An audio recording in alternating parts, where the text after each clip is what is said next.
네, 2달 만에 이렇게 예배당에서 함께 얼굴 뵙고 예배할 수 있게 되어서 참 감사하게 생각합니다. 오시느라 다들 수고 많으셨고, 오늘 함께 하나님 앞에 예배하도록 하겠습니다. 5월 24일 주일 예배 하나님 앞에 올립니다. 보좌에 앉으신 이와 어린 양에게 성령으로 말미암아 찬송과 존귀와 영광과 능력을 세세토록 돌릴지어다. 하나님은 영이시니 예배하는 자가 영과 진리로 예배할지니라. 아멘.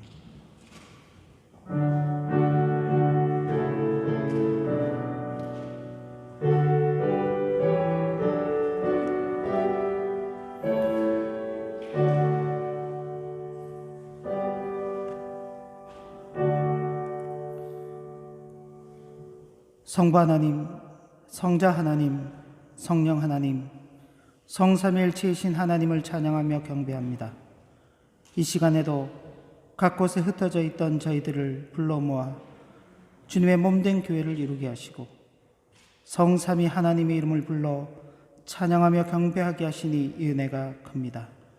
저희들의 찬양과 경배를 받아 주옵소서. 허물의 사함을 얻고 자신의 죄가 가려진 자는 복이 있다고 말씀하셨습니다. 그 말씀을 의지하여 주님께 나와 우리의 모든 죄를 아뢰고 우리의 죄악을 숨기지 아니합니다. 우리의 죄악을 사하여 주시고 사죄 은총을 새롭게 하여 주옵소서. 예수님 이름으로 기원하옵나이다. 아멘. 다 함께 찬송가 6장 함께 찬송 올리겠습니다.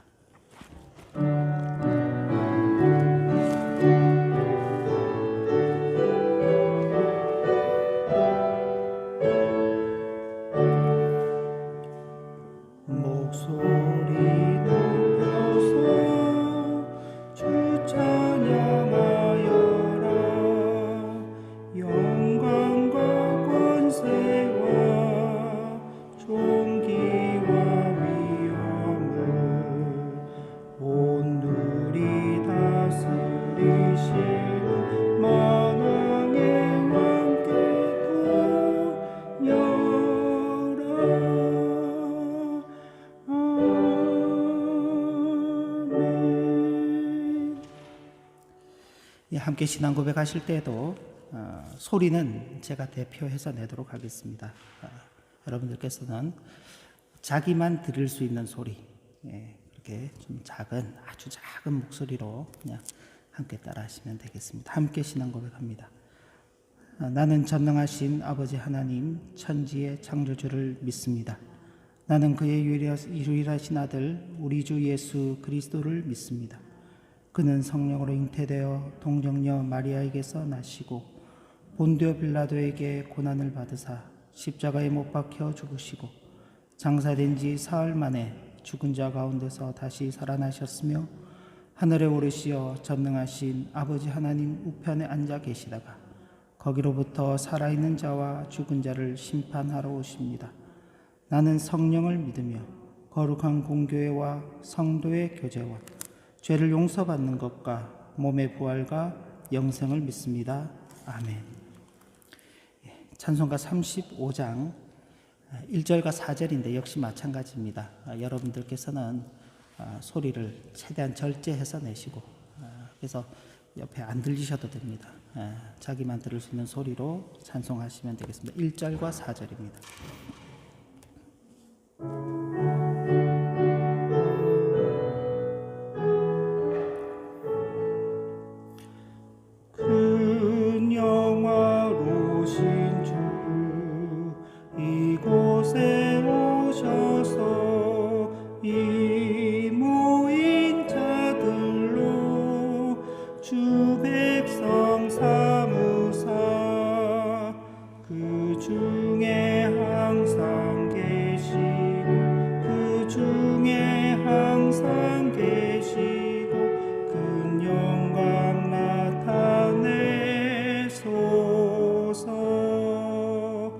주 믿는 만민이 참 진리 지키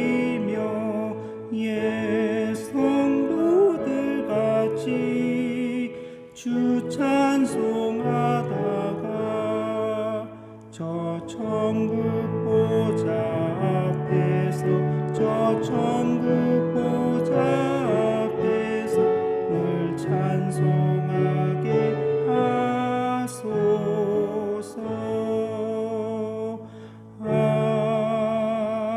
아멘. 예, 십계명 봉독 역시 제가 대표해서 하도록 하겠습니다. 여러분들께서는 눈과 마음으로 함께 같이 따라오시면 되겠습니다.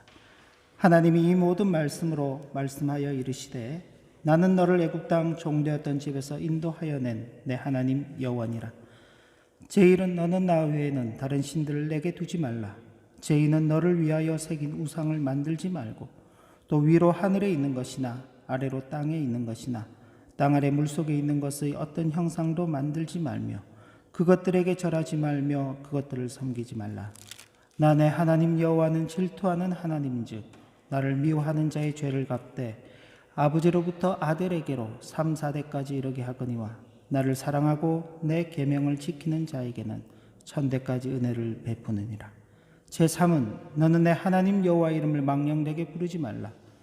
여호와는 그의 이름을 망령되게 부르는 자를 죄 없다 하지 아니하리라. 제4는 안식일을 기억하여 거룩하게 지키라. 엿새 동안은 힘써 내 모든 일을 행할 것이나 일곱째 날은 내 하나님 여호와의 안식일인즉 너나 내 아들이나 내 딸이나 내 남종이나 내 여종이나 내 가축이나 내 문 안에 머무는 객이라도 아무 일도 하지 말라. 이는 엿새 동안에 나 여호와가 하늘과 땅과 바다와 그 가운데 모든 것을 만들고 일곱째 날에 쉬었음이라. 그러므로 나 여호와가 안식일을 복되게 하여 그날을 거룩하게 하였느니라. 제5는 내 부모를 공경하라. 그리하면 내 하나님 여호와가 내게 준 땅에서 내 생명이 길리라. 제6은 살인하지 말라. 제7은 간음하지 말라. 제8은 도둑질하지 말라. 제9는 내 이웃에 대하여 거짓 증거하지 말라. 제10은 내 이웃의 집을 탐내지 말라. 내 이웃의 아내나 그의 남종이나 그의 여종이나 그의 소나 그의 낙이나 물은 내 이웃의 소유를 탐내지 말라. 예수께서 이르시되 내 마음을 다하고 목숨을 다하고 뜻을 다하여 주 너희 하나님을 사랑하라 하셨으니 이것이 크고 첫째 되는 계명이요 둘째도 그와 같으니 내 이웃을 내 자신같이 사랑하라 하셨으니 이 두 계명이 온 율법과 선지자의 강령이니라. 아멘. 함께 기도 올리겠습니다. 하나님 아버지, 크신 은혜 가운데 지난 2달이 넘는 시간 동안도 저희들을 은혜 가운데 지켜주시고 각자 자신들의 처소에서 하나님 앞에 예배하며 하나님 섬기며 잘 인내하며 살게 하신 것 감사드립니다. 크신 은혜 가운데 저희들이 이제 다시 함께 주님의 몸된 교회를 이루어 모여 예배하게 되었습니다. 모쪼록 이 일이 큰 어려움 없이 계속 지속될 수 있도록 인도하여 주옵시고 우리가 하나님 앞에 함께 예배하며 하나님을 함께 찬송할 수 있다는 이 사실이 우리가 이 땅을 살아가면서 누릴 수 있는 그 어떤 축복보다도 큰 것임을 다시금 절감하는 시간들이 될 수 있도록 인도하여 주시길 간구합니다. 그래서 지나간 시간이 우리에게 있어서 결코 헛된 시간이 아니라 참으로 우리를 교훈하는 시간이고 하나님께서 우리를 연단하고 훈련하시는 과정인 것을 깨닫게 하여 주시옵소서. 오늘도 주의 말씀 앞에 서기를 원합니다. 우리가 떡을 먹고 또 물을 마시고 이 땅에 필요한 것들을 누리면서 살아가지만 하나님의 말씀이 없으면 우리의 영혼은 죽은 자들이고 우리의 미래는 없는 자들입니다. 이 시간 그 사실을 절감하고 영혼의 그 목마름과 배고픔을 주님 앞에 나와 해결하기를 원하오니 예배하신 말씀으로 저희들에게 교훈하시고 주의 교훈의 말씀을 따라 살아가며 이 땅 가운데 인생으로서 한 생애를 참으로 가치 있게 살아갈 수 있도록 인도하여 주시옵소서. 아버지 하나님, 주님의 은혜를 구합니다. 당면한 이 코로나의 이 사태 때문에 온 세상이 참으로 어렵고 힘든 과정을 계속 밟아가고 있고 무엇보다도 염려스러운 것은 아직까지 정확한 해결책이 없다는 사실입니다. 많은 사람들이 여전히 두려움과 공포 가운데 있습니다. 저들의 마음을 주님 위로하여 주시고 그 불안과 공포에서 떠나 마음의 평안을 누릴 수 있도록 인도하여 주옵소서. 그리고 이 일을 위해서 애쓰고 힘쓰는 의료진들, 과학자들에게 지혜를 주셔서 좋은 치료책들을 강구할 수 있도록 인도하여 주시고, 또한 나라의 위정자들과 책임지고 있는 모든 관리들을 주님께서 선하게 사용하여 주셔서 더욱더 백성을 위하고 또 나라를 위하는 그 일에 자신들의 책임과 역할을 잘 감당하도록 인도하여 주옵소서. 또한 동시대에 같이 이 현상을 맡고 있는 주님의 몸된 교회를 위해서 기도합니다. 단지 보이는 현상적인 부분에만 우리의 마음이 빼앗기지 않도록 하여 주시고 주님의 교회 지도자들을 일깨워 주셔서 바른 영적 안목을 가지고 이 모든 일들이 하나님께로부터 주어졌다는 사실을 기억하고 교회가, 성도가 참으로 하나님 앞에 신실함을 갖춰야 할 것이 무엇인지를 다시금 생각하고 그 교훈의 내용들을 교회 공동체 가운데서 함께 나누는 그런 지혜가 있도록 인도하여 주셔서 참으로 생명력이 있는 그런 교회들로 세워져 갈 수 있도록 인도하여 주옵소서. 어렵고 힘든 형편 중에 있는 이 땅의 많은 사람들을 위로하여 주시고 또 전쟁 때문에, 가난 때문에, 건강의 어려움 때문에 또 여러 가지 형편 속에서 고통받고 있는 사람들에게 주님의 평안과 위로를 다하여 주시기를 간구합니다.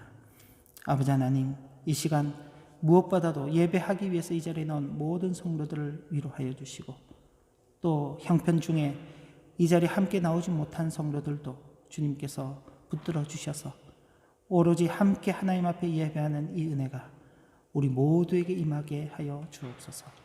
예수님의 이름으로 감사하며 기도 올리옵나이다. 아멘.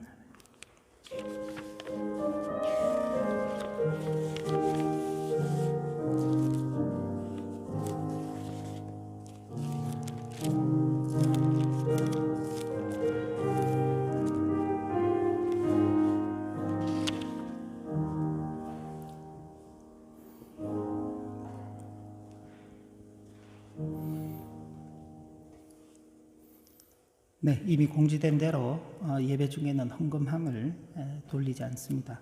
들어오실 때 헌금을 하신 줄 알고 찬송하고 기도하도록 하겠습니다. 50장 찬송할 때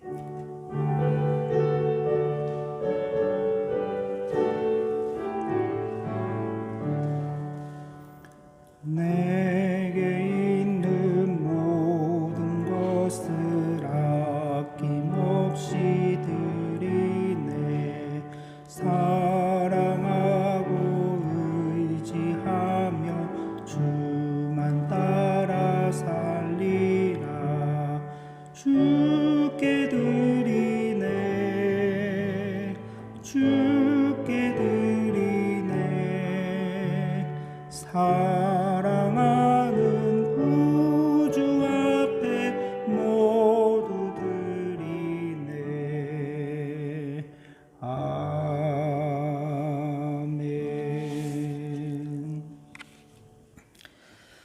나와 나의 백성이 무엇이기에 이처럼 즐거운 마음으로 드릴 힘이 있었나이까. 모든 것이 주께로 말미암아 싸우니 우리가 주의 손에서 받은 것으로 주께 드렸을 뿐이니이다. 하나님 아버지, 지난 한 주간 동안도 큰 은혜 가운데 지냈습니다. 아버지 하나님께서 저희들을 먹이고 마시게 하시고 입히셔서 지나온 시간들이었습니다. 이 시간 주님의 그 은혜 감사하며 받은 것 가운데서 귀하게 구별하여 드립니다. 저희들의 손길들을 받아 주옵소서. 우리 소유의 주인이 우리가 아니라 아버지 하나님신 것을 고백하며 11조의 예물을 드립니다. 우리에게 베푸신 크고 귀한 은혜들을 기억하며 감사의 예물을 드립니다. 교회 안팎에서 일어나는 일들에 교훈 받은 대로 자원하여 참여하기 위한 예물들을 드립니다. 한평생 성도로 살아가면서 받은 것 가운데서 귀하게 구별하여 드리는 이 일을 기쁨과 즐거움, 감사와 감격으로 잘 감당하며 살게 하여 주옵소서. 우리의 자녀들이 함께 이 자리에 있습니다. 주님의 은혜를 참으로 감사를 드리고 이 은혜가, 이 신앙하는 기회가 우리대로 끝나지 않고 우리의 자녀대를 이어서 갈 수 있도록 하신 것 참으로 감사를 드립니다. 바라고 원하옵기는 몸만 같이 있는 것이 아니라 저들의 마음도 하나님 앞에 함께 있어 주님을 섬기는 이 삶을 잘 보고 배우게 하셔서 주님 오시는 그날까지 주님 잘 섬기는 귀한 믿음을 이어가게 하옵소서. 우리의 마음을 담아드리는 이 헌금이 받으실 만한 향기로운 제물이요 하나님을 기쁘시게 하는 것이 되기를 소원합니다. 하늘아버지께서 그리스도 예수 안에서 영광 가운데 그 풍성한 대로 우리 모든 쓸 것을 채우시길 기대합니다. 우리의 가정과 우리의 학업자리와 우리의 직장과 우리의 사업들을 주님의 손길 아래에 맡깁니다. 주님께서 함께 하시고 주님께서 도우셔서 그 모든 자리들이 가장 복된 자리들이 되도록 인도하여 주시길 간구합니다. 그 복을 우리만 누리는 것이 아니라 함께 더불어서 살아가는 많은 사람들과 나누게 되기를 소원합니다. 어렵고 힘든 일이 있을지라도 주님께서 우리와 함께 하신다는 그 확신 속에서 믿음으로 담대하게 걸어가게 하시고 또 그런 중에 우리의 마음을 담아서 아버지 하나님 앞에 모든 것을 아릴 때에 우리의 기도를 들으시고 응답하여 주셔서 당면한 여러 문제들이 주님 은혜 속에 해결받는 복도 누리도록 인도하여 주옵소서. 예수님의 이름으로 감사하며 기도 올리옵나이다. 아멘. 하나님의 말씀은 로마서 9장 14절부터 18절까지 말씀입니다.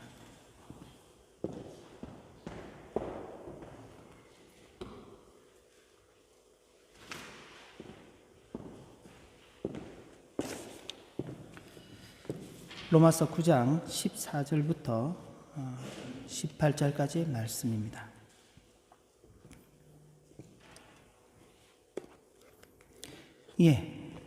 자막이 준비되어 있으니까 눈으로 따라오시고 제가 봉독하겠습니다. 그런즉 우리가 무슨 말을 하리요? 하나님께 불의가 있느냐? 그럴 수 없느니라. 모세에게 이르시되 내가 너 긍휼히 여길 자를 긍휼히 여기고 불쌍히 여길 자를 불쌍히 여기리라. 그런즉 원하는 자로 말미암음도 아니요 다른 박질하는 자로 말미암음도 아니요 오직 긍휼히 여기시는 하나님으로 말미암음이니라.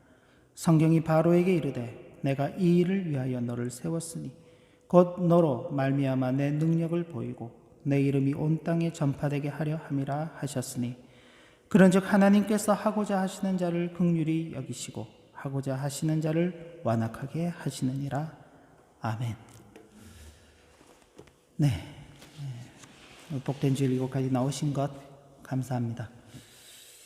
아무래도 또 설레는 마음으로 나오고 하지만 앞서서 모였던 교회들의 이야기를 들어보니까 참 오랜만에 모여서 좋긴 한데 서로 이렇게 교제도 못하고 또 마스크를 쓰고 이렇게 있어야 되니까 또 서먹서먹하더라 하는 또 그런 이야기들을 하더라고요. 모쪼록 우리는 그래도 마음으로 서로 이렇게 잘 교통하시고 그래서 빨리 이런 서먹서먹함이 좀 사라지고 또 정상적으로 하나님 앞에 예배하는 큰 은혜들이 있게 되기를 바랍니다. 함께하지 못하신 분들은 영상으로 같이 하게 되실 것인데 계신 그 자리에서 예배하는 일들 잘 감당하게 되시길 바랍니다. 지난 시간 하나님께서 하시는 그 주권적인 선택하심에 대해서 말씀을 드렸습니다. 하나님께서 어떤 사람 예정을 하시는데 어떤 사람에 대해서는 선택하시는 예정을 하시고 어떤 사람들에 대해서는 버리는 예정을 하셨다. 그래서 예정에는 이중 예정이 있습니다. 선택의 예정이 있고 유기의 예정이 있습니다. 그리고 그 예정하신 그 일을 하나님께서 이루어 가시는 것을 두고 작정이라고 표현을 합니다. 그래서 하나님의 작정으로 이루어지는 예정이 있는 것입니다. 그리고 그 하나님께서 그런 예정들을 하시는데 거기에는 전적인 하나님의 은혜가 담겨져 있는 것입니다. 그 내용에 대해서 오늘 조금 더 확대를 해서 살펴보기를 원합니다. 지금 이제 로마서 말씀들은 전체적으로 이방인 교회인 로마에 있는 성도들에게 보내는 서신입니다. 처음 로마서를 전할 때 말씀드렸던 것처럼 처음에는 로마에 유대인 성도들이 다수가 있었습니다. 그런데 로마의 정책에 따라서 유대인들이 로마 지역에서 추방을 당하게 되고 그 이후에 다시 돌아왔지만은 유대인 성도들은 수가 적고 반면에 이방인 성도들의 수는 많았습니다. 그런 중에 여전히 이제 유대인 성도들이 어떤 기득권을 가지고서 그 교회를 자주유지하려고 할 때 유대인 성도들과 이방인 성도들 사이에 갈등이 생길 수 있는 겁니다. 뭐 쉽게 좀 예를 들자면은 우리가 이곳에 와서 독일에서 생활을 하고 있는데,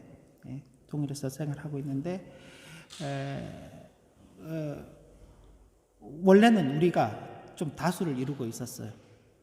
우리가 다수를 이루고 있고 독일 성도님들이 이렇게 몇 분이 이렇게 계셨는데, 독일에서 정책이 이제 외국인들은 본국으로 돌아가라. 그래 정책이 펼쳐져서 어쩔 수 없이 우리가 다 본국으로 돌아갔다가 다시 그 이제 정책들이 바뀌면서 저와 여러분들 일부가 돌아오게 된 겁니다. 돌아와 보니까 여기 교회에 이제 우리 한인들보다 독일 사람들이 훨씬 더 독일 성도님들이 많아지게 된 거예요. 근데 이 교회는 우리가 먼저 세웠어요. 우리한테 이제 기득권이 있는데, 근데 다수가 독일 교회 성도들이 있다 보니까 기득권을 뺏기기 싫다 보니까 서로 이제 막 알력 다툼 같은 것들이 있는 겁니다. 그런 와중에 하나님의 구원하심이라는 것은 유대인이냐 이방인이냐 그런 민족을 따라서 주어지는 게 아니다. 믿음으로 말미암아 의롭다 하심을 받은 자들에게 주어지는 것이다. 믿음으로 말미암아 의롭다 하심을 받은 자들이 누군가? 그럼 바로 우리들 아니냐? 이방인들, 너희 로마 교회 성도들 아니냐? 로마 교회 성도들은 행위로 의롭다 하심을 받은 게 없습니다. 왜냐하면 그들은 유대인들도 아니죠. 그들은 어떤 그 하나님 앞에서 내세울 것이 아무것도 없는 그런 존재들입니다. 단지 예수 그리스도를 믿는 것 외에는 자신들이 하나님 앞에 내세울 것이 아무것도 없죠. 근데 유대인들 나면서부터 아브라함의 자손이고 율법을 지키고 절기를 지키고 할례를 받고 다 가졌죠. 그런데도 불구하고 교회의 일원으로 받아들여졌을 때 그들에게는 믿음 말고는 아무것도 없는 것입니다. 믿음 말고는. 바로 그 이유 때문에 맞아. 사도 바울 말 들어보니까 유대인들은 하나님께서 버리신 것 같아. 자기들의 행위를 가지고 하나님 앞에 의롭다 하심을 받으려고 하니까 그건 사도 바울의 말이 틀린 말에 따르자면 저 유대인들은 하나님의 버리신 자들이 맞는 것 같고 우리가 하나님의 택하심을 받은 자들이야. 그렇게 이제 생각하게 되는 겁니다. 그런데 이제 그런 부분에 대해서 사도 바울이 다시금 이야기하는데 유대인을 정말 버린 건 아니다. 유대인을 버린 게 아니다. 나도 유대인이고 나도 아브라함의 자손이다. 왜 하나님께서 그럼 유대인들을 버리셨느냐? 유대인들을 버리신 게 아니라 그 가운데에 하나님께서 택하신 자도 있고 버리신 자도 있다. 아브라함을 하나님께서 택하셨을 때 왜 아브라함을 택하셨을까요? 특별한 뭔가가 있기 때문에 아브라함을 택하신 게 아닙니다. 아브라함을 택하셨을 때에는 그저 하나님께서 그 수많은 사람들 중에 아브라함을 택했어요. 우리가 예전에 한번 거기 여호수아서를 볼 때도 확인했던 것처럼 아브라함은 자기 고향 땅에 있을 때 우상을 숭배하던 사람입니다. 아버지를 따라서. 그런 중에 있던 아브라함을 하나님께서 구별해 내신 거죠. 수많은 사람, 똑같은 사람들이 있는데 그 중에 아브라함을 하나님께서 구별해 내신 것입니다. 근데 이제 이스마엘과 이삭은 좀 다르죠. 엄마가 다른 겁니다. 한 사람은 종에게서 나고 한 사람은 자기의 정식 부인에게서 낳았죠. 그러니까 혈통이 중요하구나 라고 생각할 수 있는 겁니다. 아브라함을 택할 때는 혈통이라는 게 필요 없었습니다. 근데 이스마엘과 이삭으로 넘어가니까 혈통이 중요한 것처럼 보이죠. 정통 혈통을 따라야 되는 거구나. 그런데 야곱과 에서로 넘어가면요, 같은 아버지의 같은 어머니의 쌍둥이로 나왔습니다. 시간차도 별로 없어요. 형이 나올 때 형의 발 뒤꿈치를 잡고 나왔으니까 그죠? 정말 몇 초 정도 차이 날까? 그죠? 그런데 하나님께서 야곱은 택하시고 에서는 버리셨어요. 혈통도 중요한 게 아닌 겁니다. 바로 그 이야기를 하면서 하나님의 주권적인 선택은 사람에게 달려있는 게 아니라 하나님의 당신의 뜻대로 달려져 있다라는 겁니다. 이걸 두고 이제 이중 예정이라 그러는데 조금 앞부분은 좀 어려울 수 있는데, 그래도 한번 쫓아와 보시면, 교환을 보시면은 이중 예정, 선택과 유기에 대한 논리적인 구분이 이렇게 나 있습니다. 논리적으로 이렇게 구분할 수 있다는 겁니다. 이중 예정이 적용되는 시기가 언제냐? 그걸 이제 성경 안에 있는 그대로 보면은 로마서 9장 11절에 그 자식들이 아직 나지도 아니하고 무슨 선이나 악을 행하지 아니한 때, 그러니까 출생하기 이전입니다. 생명이 이 땅 가운데 태어나기 이전이고 어떤 행동을 취하기 전이죠.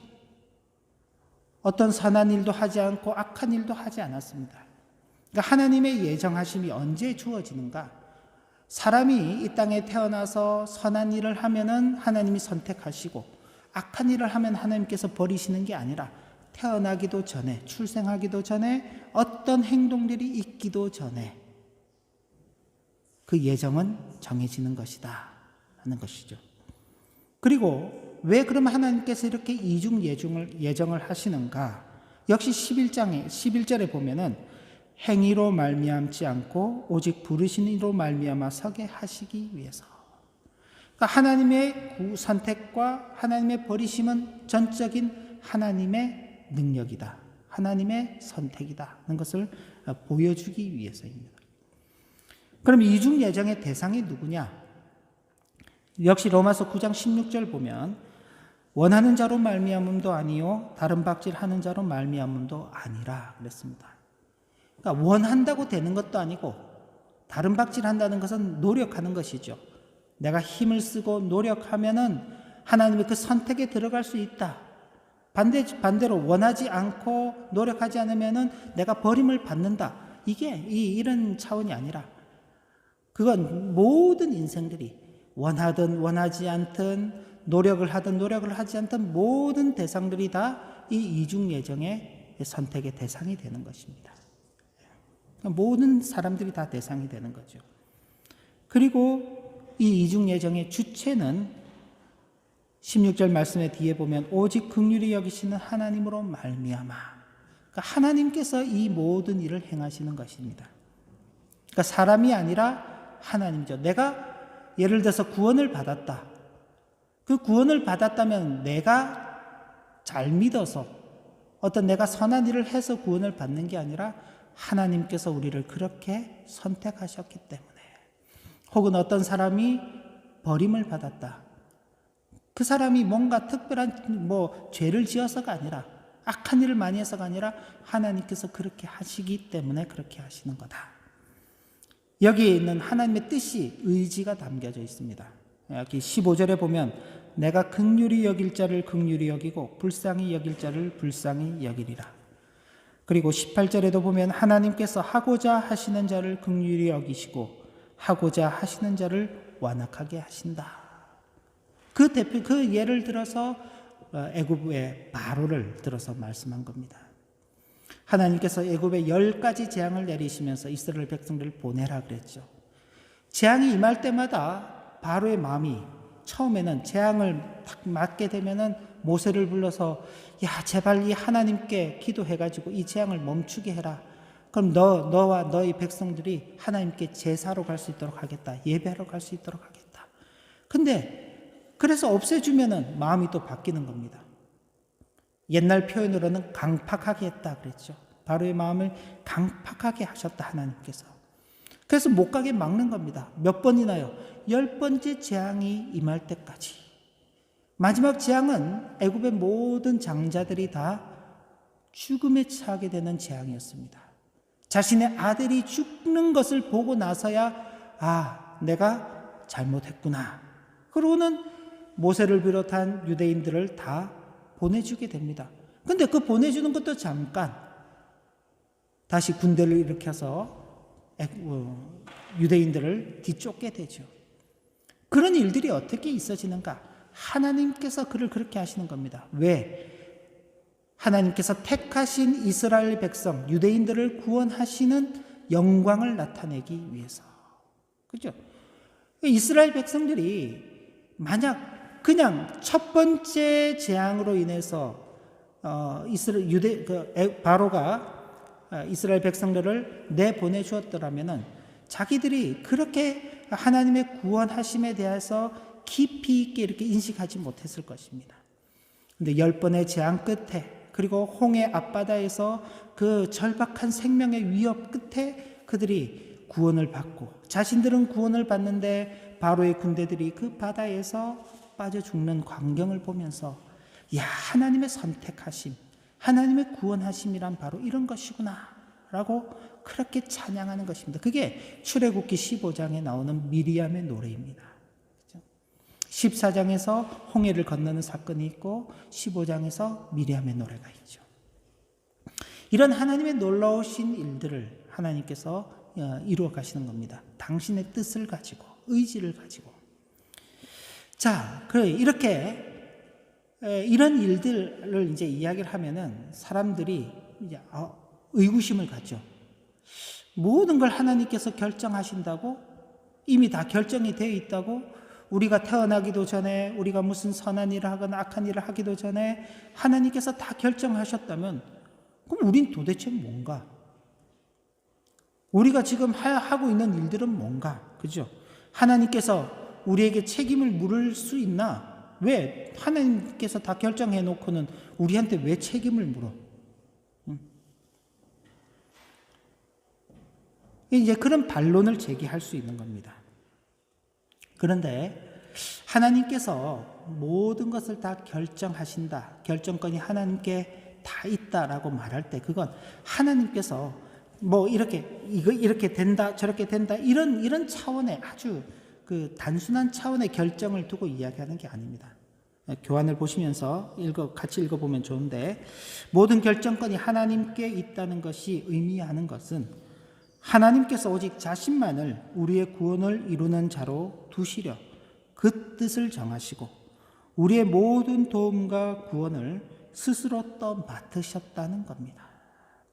그러니까 하나님께서 결정하신 거로 끝이 아니라 하나님께서 결정하시고 그 일에 대한 모든 책임, 그리고 모든 역할들을 하나님께서 친히 다 감당하신다는 겁니다. 그러니까 구원을 위해서 우리가 해야 할 일은 아무것도 없는 것입니다. 왜? 하나님께서 하시는 거기 때문에. 하나님께서 그걸 본인께서 또 짐으로, 책임으로 또 맡으셨기 때문에 하나님께서 결정하시는 거죠. 하나님께서. 그런데 이런 말씀에 대해서 어리석은 인생들은 참고 또 인정하고 받아들이기가 힘들어 합니다. 그렇지만 인생은 하나님께서 하시는 일에 문제를 제기할 수 있는 능력이 없는 존재들입니다. 반면에 스스로 대하여 절망하고 자신을 낮추는 겸손한 자들은 감사함으로 이 말씀을 받게 되는 것이죠. 만약 저와 여러분들이 우리의 구원, 자신의 구원을 이루기 위해서 뭔가를 해야 된다면 뭘 해야 될까요? 얼만큼 해야 될까요? 여러분들께서 스스로 여러분들의 구원을 이루어야 된다고 한번 생각해 보십시오. 밤에 잠을 제대로 잘 수 있을까요? 내가 내 구원을 이루지 못했는데 밤사이 자다가 생명이 끝나버리면요, 우리의 구원은 영영 물 건너가는 거죠. 그죠?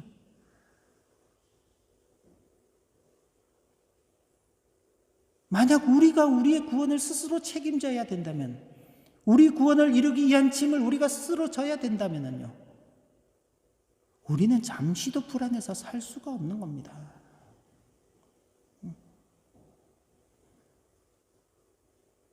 그잖아요. 우리가 지금 이 현실을 경험하고 있지 않습니까?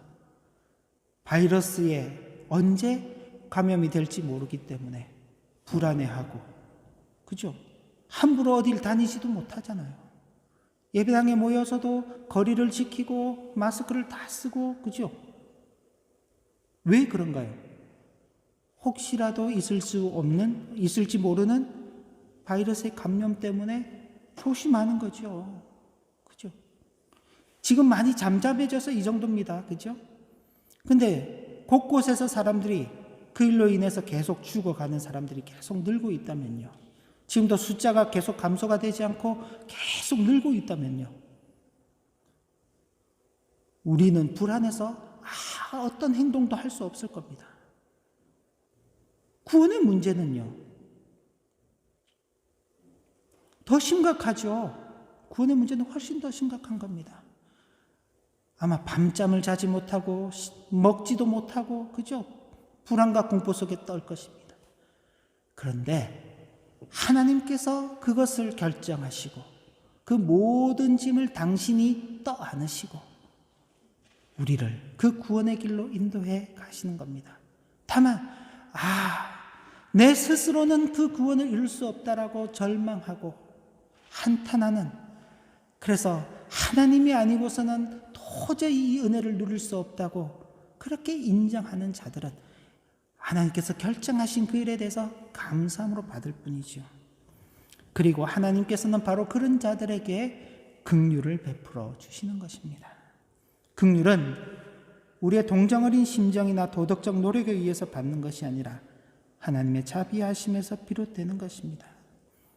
그럼 우리는 지금 우리가 이렇게 모여서 예배하고 이웃을 사랑하고 원수도 사랑하고 가진 것을 나누고 살아가는 건 뭐냐? 구원을 이루기 위해서가 아니라 구원받은 자로서의 삶을 살아가는 것이죠. 구원을 받은 사람들이기 때문에 우리는 이 땅의 삶으로만 끝나는 것이 아니라 영원한 하나님의 나라에서 살아갈 자들이기 때문에 이 세상의 것이 전부가 아니에요. 이 세상의 것들은 그 영원한 나라에 가기까지 잠시 주어지는 것들입니다. 잠시, 임시적으로 주어지는 거예요. 임시적으로 주어지는 것이기 때문에 적당하게 쓰고 적당하게 나누면 되는 거예요. 만약 그걸 영원히 누릴 것이라면요, 남주면 안 되죠. 그럼 남주면 안 되는 겁니다. 영원히 누릴 건 뭔가요? 우리를 향한 그리스도의 사랑, 우리를 향하신 하나님의 그 긍휼하시는 은혜, 그죠? 성령 하나님의 인도하심, 이런 것들은 우리가 영원히 누릴 것이기 때문에 이런 건 절대 누구에게도 줄 수 없는 겁니다. 그죠? 이거는 우리가 간직하고 있는 겁니다. 대신에 이 땅에서 먹고 마시고 입고 누리는 모든 것들은 영원한 것이 아니기 때문에 그것은 우리가 영원히 간직할 이유가 없죠. 그러니까 기꺼운 마음으로 나누며 베풀며 살아가는 것입니다. 구원받은 성도이기 때문에 가능한 삶인 것이죠. 하나님께서는 우리의 구원에 대한 모든 책임을 떠맡으셨기 때문에 바로 우리는 우리의 구원을 위해서 애쓰는 게 아니라 이미 구원을 받은 자로서의 삶을 살아가게 되는 것입니다. 그걸 누린다라고 말하는 겁니다. 누린다. 그러면 이런 하나님의 이중 예정, 선택과 유기에 대한 것들이 성경에서 어떻게 증거되고 있는가? 사도 바울은 그걸 토기장이의 비유를 들어서 설명하고 있습니다. 간단하게 말씀을 드리면 우리 여기 유집사님 댁 근처에도 가면 터퍼라이가 있죠. 거기 이제 만드는 곳입니다. 도자기 만드는 곳들이 있는데 도자기 만들러 가보면 만드는 사람이 자기 마음대로 만들지요. 그냥 흙이 있고 그 흙을 가지고 내가 네모난 모양으로 만들 건지 동그란 모양으로 만들 건지 길쭉한 모양으로 만들 건지 뚱뚱한 모양으로 만들 건지 자기 마음이죠. 접시를 만들 건지 컵을 만들 건지 병을 만들 건지 항아리를 만들 건지 이건 팔기 위해서 만들 건지 집에서 쓰기 위해서 만들 건지, 그건 토기장이의 권한이 있는 겁니다. 근데 그 토기장이에 대해서 아니 나는 왜 흙이 그러죠, 진흙이 나는 왜 접시로 만들어요? 당신이 왜 나를 병으로 만들어요? 왜 나를 컵으로 만들어요? 왜 나는 동그랗게 만들어요? 그렇게 따질 수 있나요? 따질 수 없죠. 가장 일반적인 원리입니다. 마찬가지로 이 세상을 창조하신 하나님께는 토기장이가 가진 권한보다 더 큰 권한이 있는 것입니다. 그 하나님께서 어떤 사람에 대해서는 기 있을 사람으로, 어떤 사람에 대해서는 천 있을 사람으로 하나님께서 구별하시는 능력이 하나님께 있는 겁니다. 교회 안에도 그건 마찬가지. 꼭 선택과 유기의 문제만이 아닙니다. 저와 여러분들은 다 똑같이 하나님을 섬기는 사람이잖아요. 제가 여러분들보다 더 특별하지 않습니다. 그런데 저는 목사로서의 일을 하는 것이요, 하나님께서 그 일을 제게 맡기신 겁니다. 목사로서 쓰는 것이죠. 여러분들은 그 교회를 함께 이루어가는 성도들로서 이 자리에 있는 것입니다. 저와 여러분들이 다 목사면요, 성도는 없고 다 목사면 어떻게 되겠어요? 반대로 목사는 없고 다 성도만 있으면 어떻게 되겠어요? 교회가 제대로 잘 이루어지지 않는 것입니다. 그죠? 그러니까 하나님의 선택하심이라는 것은 바로 이런 하나님의 특별하신 권한 속에서 각자를 하나님의 뜻에 따라서 필요한 방식으로 써가시는 것이죠. 그리고 호세아 선지자도 이미 이 일에 대해서 예언을 하고 있습니다. 로마서 9장 25절 26절을 보면 이렇게 기록되어 있습니다. 호세의 글에도 이르기를 내가 내 백성 아닌 자를 내 백성이라 사랑하지 아니한 자를 사랑한 자라 부르리라. 너희는 내 백성이 아니라 한 그곳에서 그들이 살아계신 하나님의 아들이라 일컬음을 받으리라 함과 같으니라. 호세아 선지자는 하나님의 선지자이면서도 불구하고 자신의 아내는요, 몸을 그 생계의 수단으로 삼아서 하는 그 여인을 부인으로 맞이합니다. 하나님께서 그렇게 하라고 말씀하셨습니다. 그건 이스라엘 백성들이 하나님을 떠나서 음행하고 있는 것들을 이 단적인 예로 보여주기 위해서 호세아 선지자에게 그렇게 하도록 명령하셨습니다. 그리고 거듭 호세아 선지자는 이스라엘의 범죄함을 책망하면서 하나님께서 그들을 버리셨다, 더 이상 그들을 하나님의 자녀로 생각하지 아니하신다라고 그렇게 선언을 했습니다. 그런데 왜 그런 선언을 했는가? 그런 버림 가운데 하나님의 구별하시는 택하심을 다시 한 번 더 하나님께서 보여주시기 위해서 그 일을 정하셨다는 겁니다. 그게 이제 여기 있는 것처럼 내 백성 아닌 자를 내 백성이라. 하나님께서 분명히 그들을 심판하실 때는 하나님의 백성이 아닌 것 같았습니다. 그런데 그 심판이 끝나고 난 다음 바벨론 포로에서 회복될 때 그들은 다시금 하나님의 백성이 되는 것입니다. 하나님을 사랑하지 않던 자들이 하나님을 사랑하는 자들로 그 이름이 바뀌는 것입니다. 하나님의 백성이 아닌 자들이 하나님의 백성이라는 그 이름으로 불리게 되는 것입니다. 심판이라는 과정을 통해서, 버림이라는 과정을 통해서 새로운 선택이라는 과정으로 나오도록 하나님께서 인도해 가시는 것이죠. 이사야 선지자 역시 마찬가지로 같이 증거하고 있습니다. 또 이사야가 이스라엘에 관하여 외치되 이스라엘 자손의 수가 비록 바다의 모래 같을지라도 남은 자만 구원을 받으리니 주께서 땅 위에 그 말씀을 이루고 속히 시행하리라 하셨느니라. 또한 이사야가 미리 말한 바 만일 만군의 주께서 우리에게 씨를 남겨두지 아니하셨더라면 우리가 소돔과 같이 되고 고모라와 같았으리로다 함과 같으니라.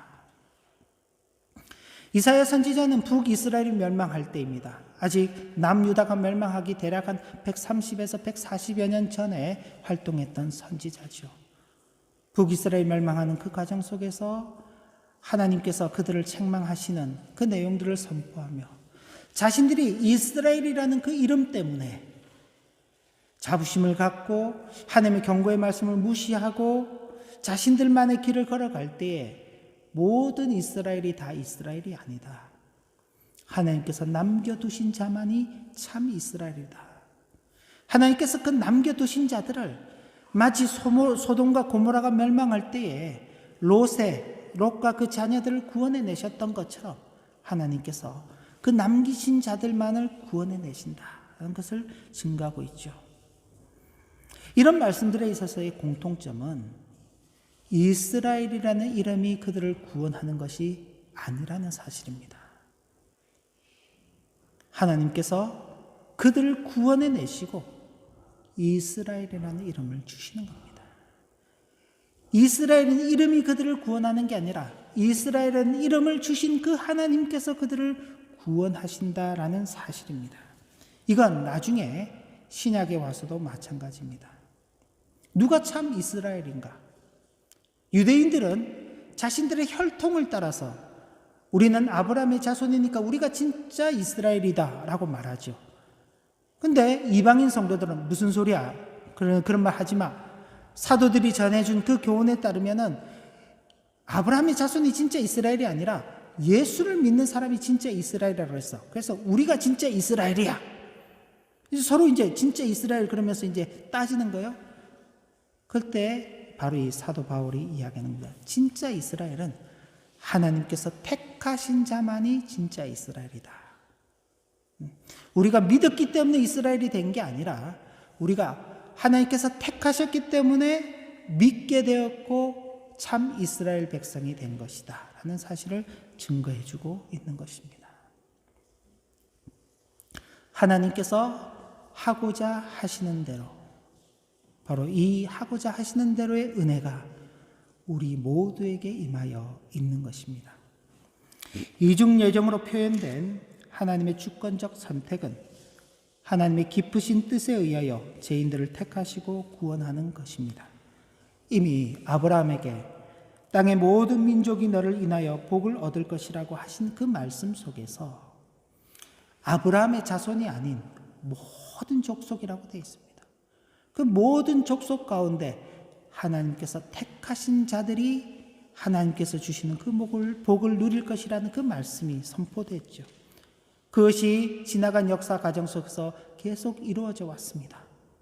그리고 오늘도 계속 이루어져 가고 있고 앞으로도 이루어져 가고 있는 갈 것입니다. 바로 저와 여러분들은 그런 하나님의 구원의 역사 속에서 살아가고 있는 자들이죠. 우리는 그때 아브라함으로부터 볼 때에는 모든 이방입니다. 우리는 모든 이방인이죠. 그러나 이제 신약시대에 우리는 이방인이라고 말하지 않습니다. 우리가 참 이스라엘이라고 말한 것입니다. 왜? 하나님께서 우리를 그렇게 택하셨기 때문에.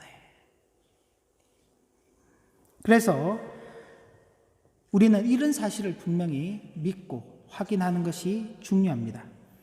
그리고 성도의 가장 큰 기쁨은 구원의 은총을 받았다는 사실에 있고 성도의 생활이 평안을 보장받고 윤택한 삶을 누릴 수 있어서 감사한 것이 아니라 우리의 상태가 영원한 형벌 가운데서 아무런 조건 없이 생명의 자리로 옮겨진 그 자체가 기쁨이요 감사인 줄 알아야 할 것입니다. 아마 이건 오늘 시대를 살아가고 있는 저와 여러분들이 더욱 유념해야 할 것입니다. 행복과 감사의 기준이라는 것, 기쁨이라는 것은 많은 경우에 우리는 우리의 현실과 대비해서 느끼곤 하는데 성도에게서 참된 평안, 참된 감사, 참된 기쁨은 그런 차원을 훨씬 넘어서고 있다는 사실입니다. 이 기쁨과 감사 가운데 당면한 어떤 환난이나 역경 속에서도 능히 이기는 삶을 살아가야 하겠습니다. 환난은 인내를, 인내는 연단을, 연단은 수고를, 그리고 그 수고는 열매를 맺어간다고 우리에게 약속하셨습니다. 이 어려운 시기들을 겪어 힘들고 어려운 고난의 시기를 겪어가면서 우리 모두가 한층 더 성장하고 성숙되는 성도들로서 그렇게 세워져 가게 되기를 바랍니다. 그리고 뿐만 아니라 이 기쁨과 감사를 모르는 많은 이들에게 전하는 사명을 감당하면서 우리 일생을 통하여 하나님의 선택하심의 그 기쁨과 감사를 누리는 그런 은혜가 있기를 진심으로 기원합니다. 기도 올립니다. 하나님 아버지, 우리가 스스로 구원을 이루어야 한다면 우리는 그 구원을 이룰 능력도 없고 힘도 없습니다. 하나님께서 우리의 구원을 이루셨기 때문에 우리는 오직 그것을 누릴 뿐입니다. 그런데도 하나님의 선택과 육이라는 이 말씀 앞에 우리가 바른 이해를 갖지 못하게 되면 오히려 이것으로 하나님을 원망하게 될 수도 있습니다. 우리가 이런 내용들의 앞에서 스스로를 겸손히 돌아보게 하시고 스스로 이룰 수 없는 그 구원을 이루어 가시는 하나님의 그 은혜에 감사하게 하시고 이미 구약에서 증거하신 대로 신약에서 이루어 가시며 지금뿐만이 아니라 앞으로도 계속 이루어 가실 그 확신 속에서 살아가는 우리의 복된 생활 되도록 인도하여 주시고 받은 이 은혜와 이 감사와 이 기쁨을 우리만이 아니라 아직도 알지 못하는 많은 사람들에게 전하는 이 사명 역시 잘 감당하도록 인도하여 주옵소서. 예수님의 이름으로 기도 올리옵나이다. 아멘. 찬송가 210장입니다.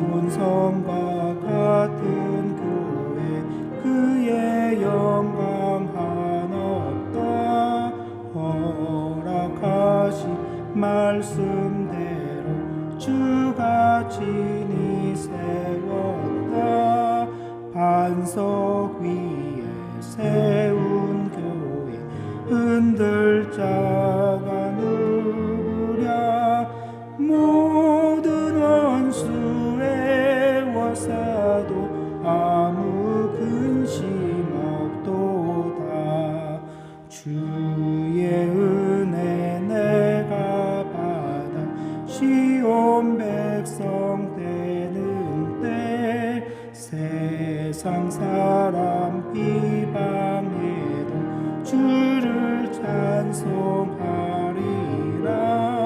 세상 헛된 모든 영광 아찌만개 같으나 주의 자녀 받을 복은 영원 무궁하도다. 아멘. 이 시간 우리 하나교회 성도들을 위해서 함께 기도하도록 하겠습니다. 앞으로도 우리 교회가 주님의 몸된 교회를 잘 이루어갈 수 있도록 위해서 기도해 주시고 또 흩어져 있는 성도들의 삶, 각 가정과 또 우리 자녀들이 학교를 또 계속하고 있는 중인데 우리 자녀들의 학교 생활들 또 가정 생활들, 직장 생활들의 어려움이 없도록 우리 하나교회 성도들을 위해서 이 시간 함께 기도하도록 하겠습니다. 하나님 아버지 크신 은혜 속에 저희들이 또 하나님 앞에 함께 모여 예배하게 되었습니다. 감사를 드립니다. 이 은혜를 놓치지 않고 지속적으로 계속 누려갈 수 있도록 인도하여 주시옵소서. 그리고 또한 아버지 하나님 우리의 자녀들 또 학교 생활을 다시 시작하고 있는데 어려움이 없도록 인도하시고 학교 생활을 통해서 또 배움의 가정들을 잘 밟아갈 수 있도록 인도하여 주시옵소서. 우리의 가정을 평안하게 하여 주시옵소서. 가족들이 함께 오랜 생활 또 신생활을 같이 하다 보면 여러 가지 불편한 또 마음이 상한 일들도 있을 수 있는데 아버지 하나님 평안을 허락하시고 늘 감사와 기쁨이 넘치도록 축복하여 주시옵소서. 우리 직장 성도님이 속해 있는 직장과 사업들을 주님께서 또 지켜주셔서 이 모든 과정이 끝나고 난 다음 다시 현장으로 복귀했을 때에도 어려움을 만나지 않도록 주께서 인도하여 주시옵소서. 하나님 아버지 우리 하나교회가 주님 은혜 가운데 이제껏 또 걸어왔고 또 지금도 걸어가고 있고 앞으로도 걸어가야 합니다. 은혜 가운데 지켜주시고 교회가 바르게 세워져 갈 수 있도록 인도하여 주시며 속해 있는 모든 성도님들이 주님을 믿는 그 믿음의 하나가 되도록 인도하여 주시옵소서. 특별히 우리의 자녀들이 학교 생활을 하고 있습니다.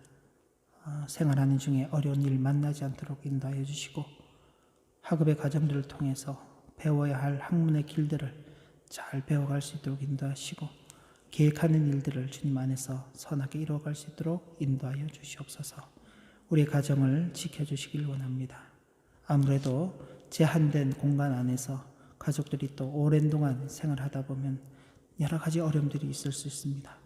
가정 속에 늘 기쁨이 있게 하시고 감사가 있게 하시고 사랑이 넘치도록 인도하여 주시옵소서. 우리 성도님들의 직장과 사업들을 주님께서 지켜주셔서 어려운 일들 속에서도 참 잘 보존되어 갈 수 있도록 인도하시고 또 이 가정들이 끝나고 다시 직장으로 복귀하고 또 사업들이 다시 시작될 때에 아버지 하나님 그 과정 속에서도 어려움이 없도록 주님께서 늘 지켜주시기를 간구합니다. 주님의 도우심이 아니고서는 살아갈 수가 없는 우리들임을 고백하며 주님의 은혜를 구하오니 주님이여 저희들을 불쌍히 여기시고 은혜를 베풀어 주시옵소서. 주 예수 그리스도의 은혜와 하나님 아버지의 크신 사랑과 성령의 감동하시고 교통하심이 하나님의 선택하심 가운데에서 기쁨과 감사를 누리며 살아가기를 소원하는 모든 주의 종들 위해 이제로부터 영원까지 함께 하시기를 축원하옵나이다. 아멘.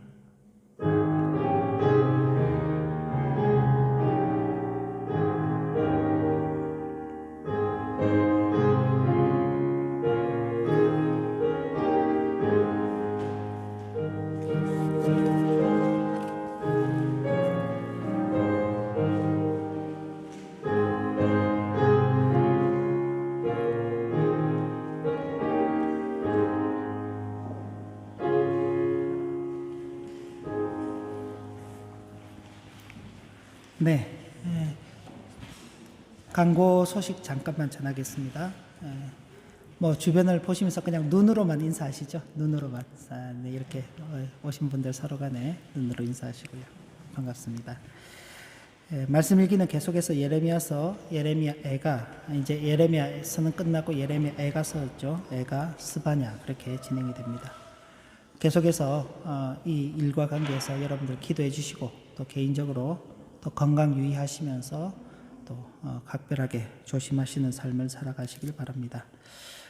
예배하게 된 것 다시 진심으로 감사를 드리고 예배 시간 또 예배 참여 시 주의사항들도 잘 지켜주시기를 바랍니다. 그래서 혹여라도 여러분들 중에 누구라도 이렇게 또 어려움을 당하게 되면은 또 예배가 이렇게 또 모이는데 또 어려움이 있게 됩니다. 뭐 프랑크푸르트 근처 쪽도 뭐 확진자가 예배 후에 확진자가 생겨서 다시 뭐 예배가 모임이 폐쇄됐다는 말들도 있고 그러니까 하여튼 여러분들께서 늘 조심해 주시길 바랍니다.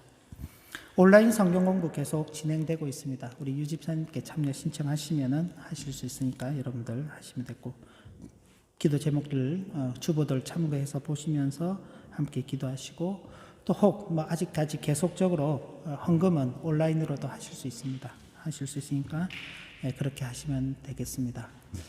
예, 함께 나오지 못하신 분들 아마 영상으로 예배 함께 하셨을 것인데 한 주간도 복되시기를 바라고 여러분 한 주간 복되시길 바랍니다. 나가실 때 간구하면 되죠. 작은 선물이 하나 있는데 아이들은 저 흰색 봉지에 들은 빵이 있습니다. 빵 하나씩 가져가시고 어른들은 저기 아래에 보면은 또 뭐 기호에 맞게끔 있으니까 그냥 작은 빵 하나씩 선물을 했으니까 가실 때 하나씩 가져가시면 되겠습니다. 마쳤습니다. 자, 평안히 돌아가시고 복된 한 주간 되시기 바랍니다.